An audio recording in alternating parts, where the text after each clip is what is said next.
Ladies and gentlemen, welcome back to an episode of Tap In with Tristan. We got our long-lived Amityville edition. We got a big-time guest here, Long Island legend, Amityville legend, Mr. Joyner. Talk to him, Jay. Tristan, I appreciate you having me, man. You're doing a phenomenal job, keeping everybody connected, man. Job well done. Thank you so much, man. I know you're a busy man, so thank you so much for taking some time out to, vibe with me for a little bit, man. I just want everybody to just know about my guy, get a little bit of background information on you and celebrate you a little bit, man. It's well-deserved, well-deserved. Appreciate it, man. Absolutely. Let's go back to the elementary days, man. What that looked like for young Jay Joyner? Talk to us. Oh, man. I started playing basketball when I was, 9? Okay. And, I just remember my mom's dropping me off at the gym. Asked me, what time does she need to pick me up? And ever since that day, man, it's been all love, man. A lot of hard work, but, I fell in love with the game, ever since I was 9 years old.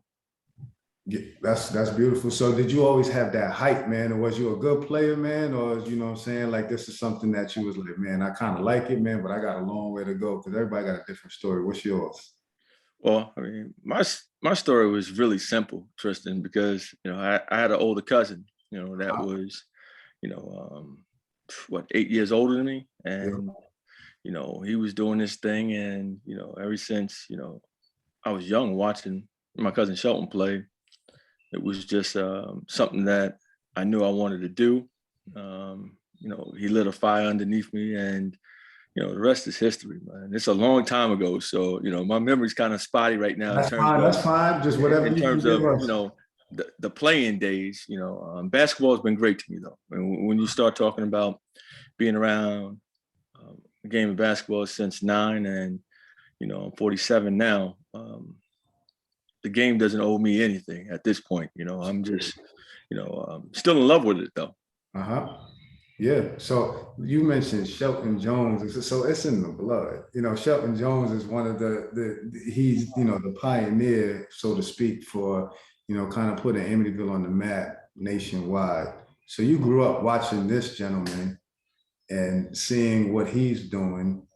And now you're getting involved with it at 9 years old. So there's already an inner passion for that because he's also paved that way for you. What's that even feel like, dude? You know what I'm saying? Not everybody has a cousin like that. What's that feel like? Well, a lot of motivation. Right. I'm a competitive person. Okay.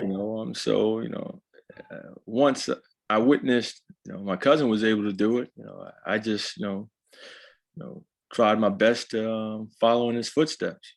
I remember playing basketball inside, my grandmother's house, putting holes in the wall, trying to get nice. So, it all paid off though. Absolutely, absolutely. So what's the earliest memory of a team? You know what I mean? Where was we playing at in Amityville, man? What part of Amityville was you growing up, and where was you going to go play? Well, I spent a lot of time in Copiague and Amityville. Okay. Because my grandmother lived on 42nd Street in Copiague. Okay. So I spent a lot of time over there. But Boulder Mac Park definitely shaped me. Yeah, buddy. A lot of scars. I still have scars to show. I believe it. From Boulder Mac. This generation benefits from playing in the AC 24/7. We didn't have that type of access. I'm not hating, but it is what it is. We played a lot of our games outside. A lot of the stuff was outside, man. And did you have anybody like kind of just pouring into you, or using kind of doing your thing? Like, because I know growing up, we had volunteers and kind of my dad, but they was limited to what they can give us. You know what I mean? Did you have anybody helping you with that? Well, my cousin Shelton, he poured a lot into me. My pops was around when he could be, but Boulder Mac raised me, man. I spent a lot of time in Boulder Mac just, playing with the older guys, knock me down 24/7, and, me getting back up, bleeding sometimes, Yep. just competing, man. Name a couple of those names, Jay. You know what I'm saying? Let's get a little nostalgic. I know you got a couple of names you could throw out. I mean, like you Who's got up there? Marcus Matthews, Yeah. Ray Samuels. Yeah.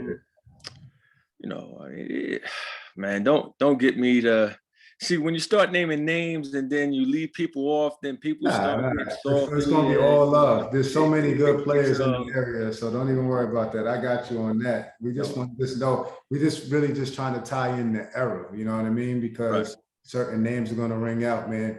That's the beauty of Amityville. We got so many names. You know what I'm saying? So I'll tie in that.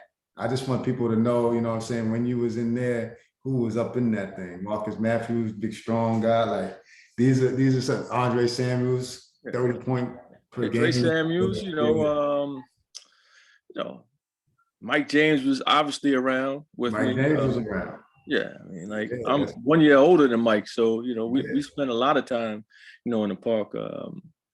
But again, I'm not even going to get into names because there's so many. I So just many. know, Let's keep it like that, man. There's so much talent, man, and you was in there mixing with some of those guys. What did the middle school years look like for you, my man? That's a tough time because there's a lot of moving parts, not just in Amityville, but and life in general. Man, what did that look like for you in the middle school years? for the most part, I was shy. I didn't, I stayed off to myself. Okay. I didn't really start getting the confidence in my own ability until probably maybe ninth grade. Okay. Ninth grade, and then I started to come out of my shell a little. It's amazing once you start as a basketball player. Once you start seeing the ball go, you know, through the net, that's really how you build confidence. The game changer. So I was I was work in progress in the early days. Yeah.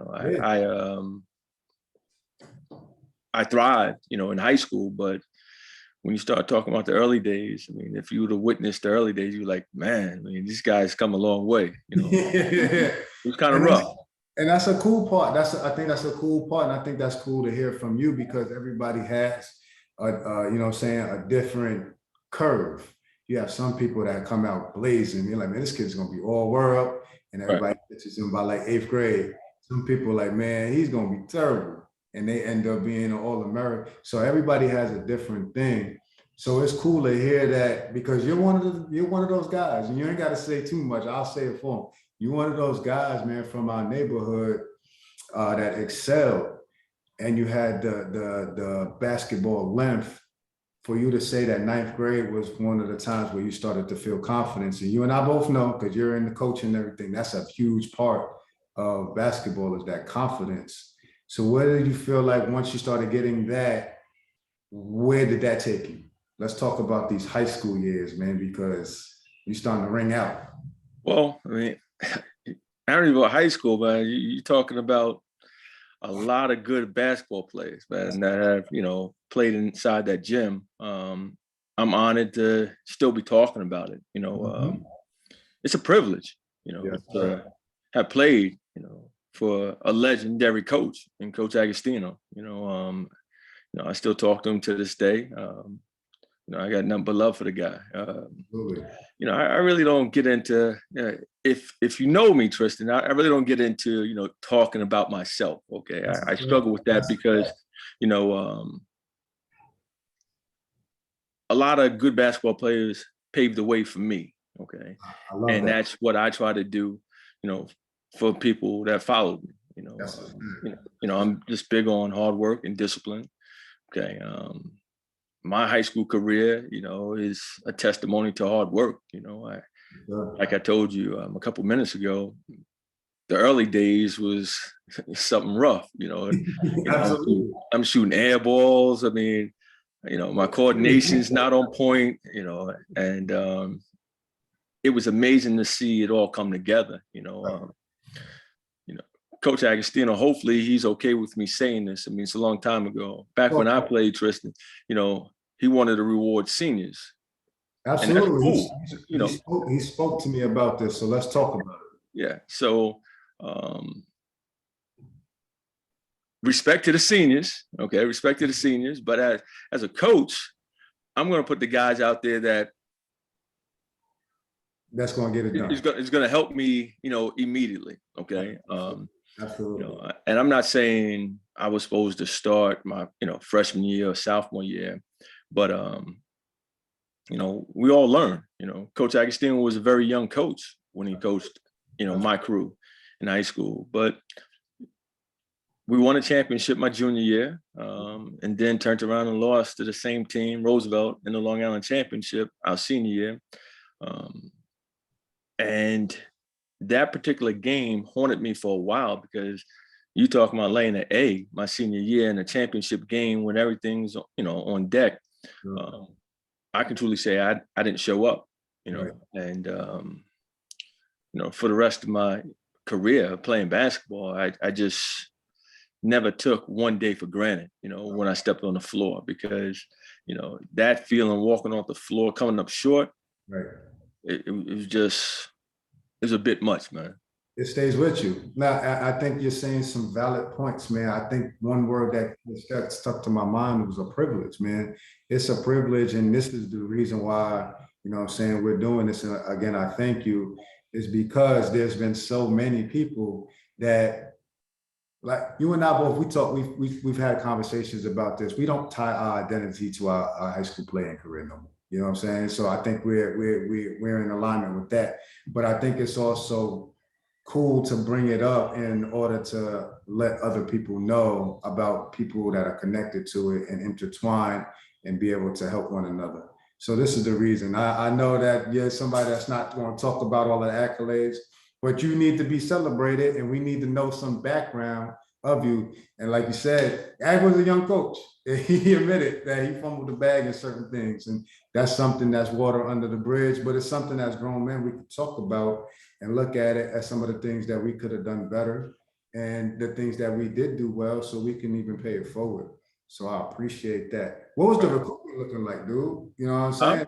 He was a really good player, man. Who do you have involved, dude? And then well, I mean, my recruitment was all over the place. All right, I just wasn't very disciplined. I want to hear this. I just wasn't very disciplined in the classroom. All right, so but when the smoke cleared, I mean, a lot of people started going east and west on me. So that's how I ended up being at a small school, South Carolina State, Orangeburg, South Carolina, and when Coach Alexander approached me, he said, "Yo, listen, you could flat out play. I don't care about your academics. I mean, I just want you at South Carolina State." Instantly, I mean, I started rocking with him because it took a lot of, stress off of me. Absolutely. Because I knew, all right, my next chapter of life, was gonna, be at South Carolina State. So, but coming out of high school, I had some A10, schools on me, basically everybody in the A10, but it is what it is, man. I mean, you don't second guess things in life, because had I not gone to South Carolina State, I mean, I probably wouldn't have gotten into coaching, that quick, because my college coach gave me my first coaching job back in 2003. That's dope. That's dope. That's dope. So, you know what I'm saying? Now you finished off well. You're all Long Island play, won some championships, New York State Final Fours. You're ringing out, you're playing high level basketball. You made your now we get to South Carolina State, man. Now, you know what I'm saying? Like, it's a little different being away from home, and then also crossing over from high school to college and having that freedom and everything, man. How did you navigate that? Well, my mother always knew I was going to be the first one to leave the nest and be okay. And truth be told, when I left Amityville in '92, I never came back to New York to live. I've been in the South since '92. New York raised me, but the South definitely embraced me to a point where, I spent 4 years, playing college basketball at South Carolina State, and 14 years I lived in Nashville, Tennessee. So it is what it is. I mean, I love New York. I just, I'm forever grateful to every coach that, impacted my life.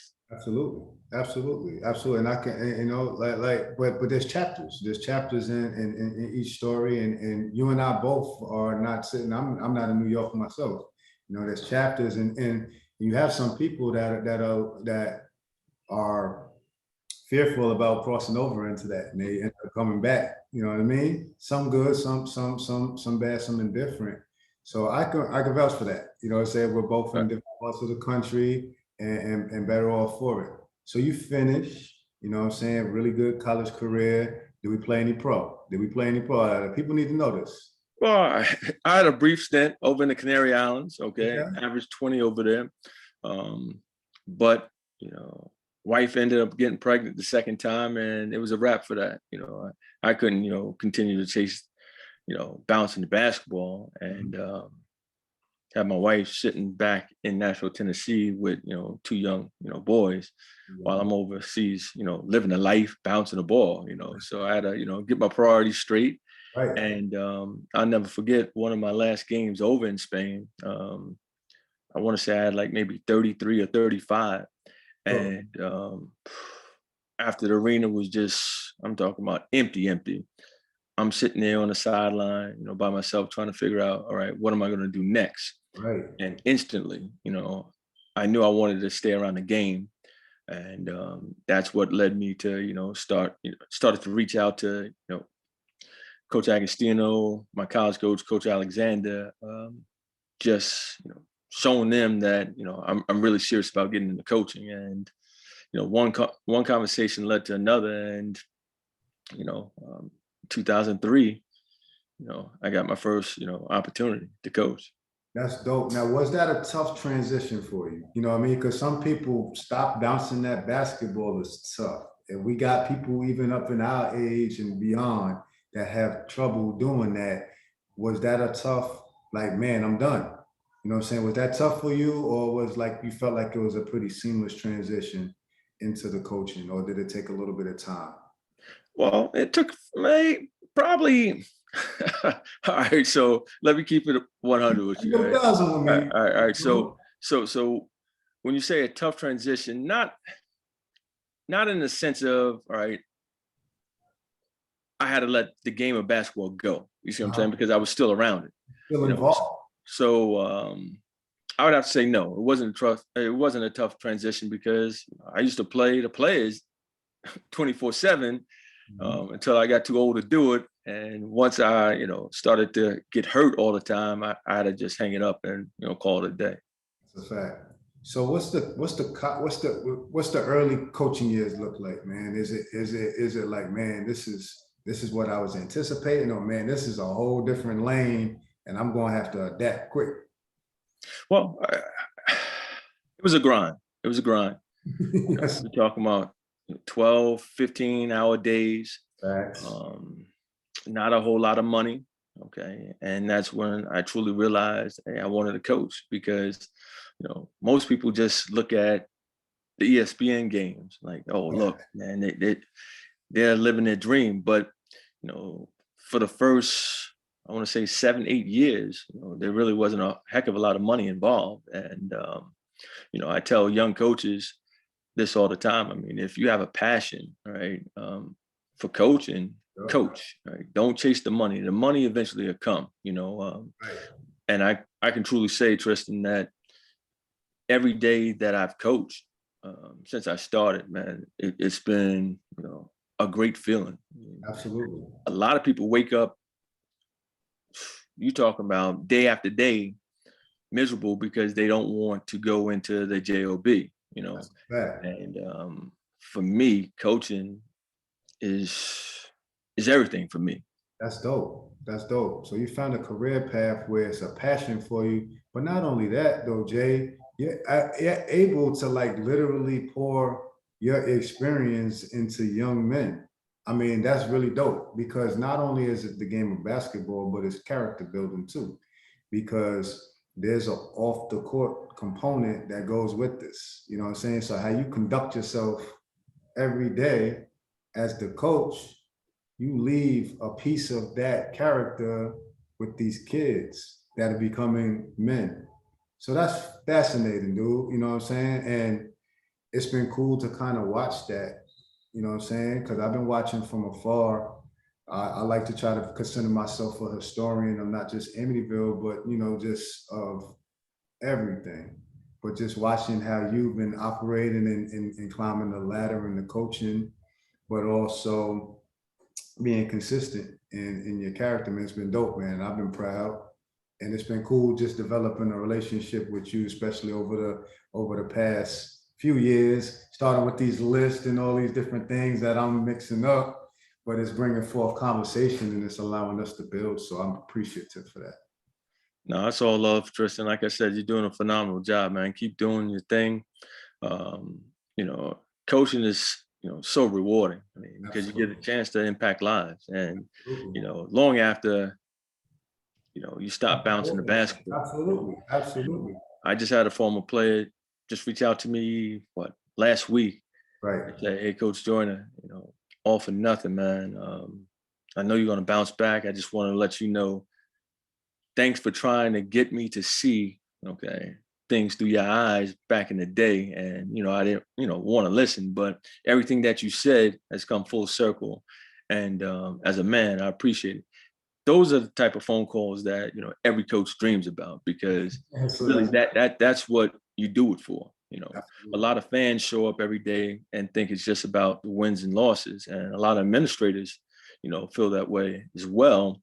But, when you peel back the layers of everything, it's about impacting lives, really. Okay. Yeah. You could win a ton of games. Okay. And if you don't develop relationships with your players, I mean, I think you're doing it for the wrong reasons.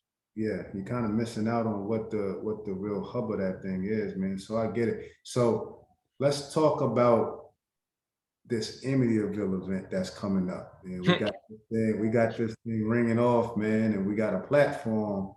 April 9th, man. What's your thought process on what's going on here? I think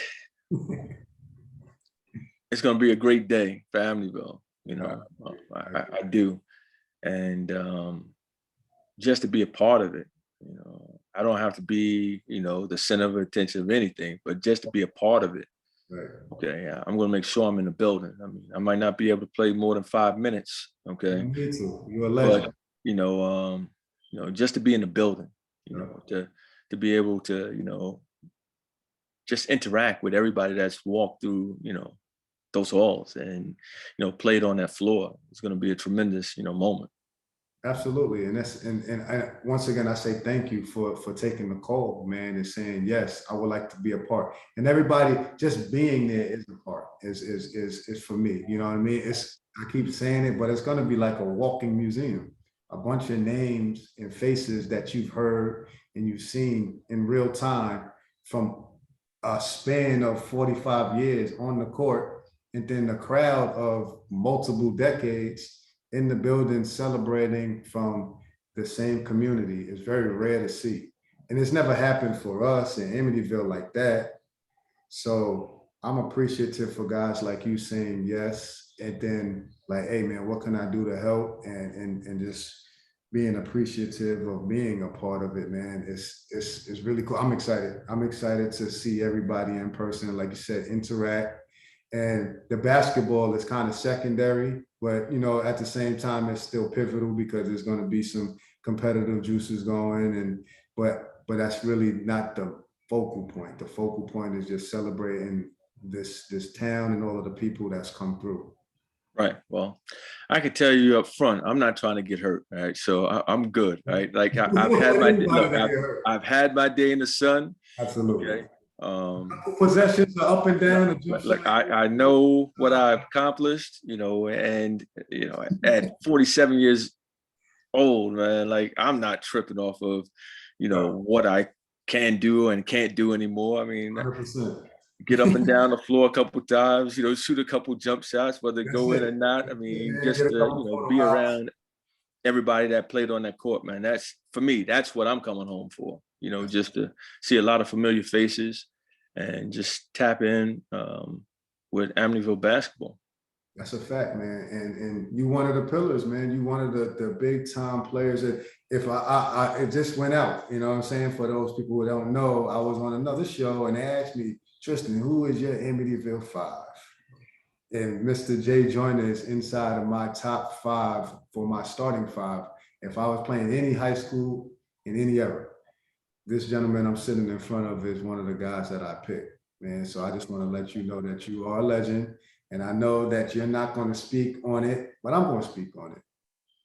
Well, I appreciate it. I do. I mean, like you talk about 29 years later, you know, that's love. Okay, that's love. I mean, when you going through the process of becoming a good player, you don't think, you never think 30 years later, 29 years later, that, you know, they're still going to be talking about your name. And, you know, through a lot of hard work and, you know, God's grace and mercy, you know, I was able to, you know, make a good enough impression that, you know, a great player like yourself, Trist, you know, show me love, you know, years and years after, you know,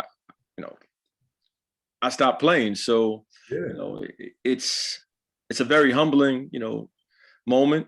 I appreciate the love, you know, but Amityville basketball, as you can clearly see, is bigger than one person. It's bigger than one era. Okay.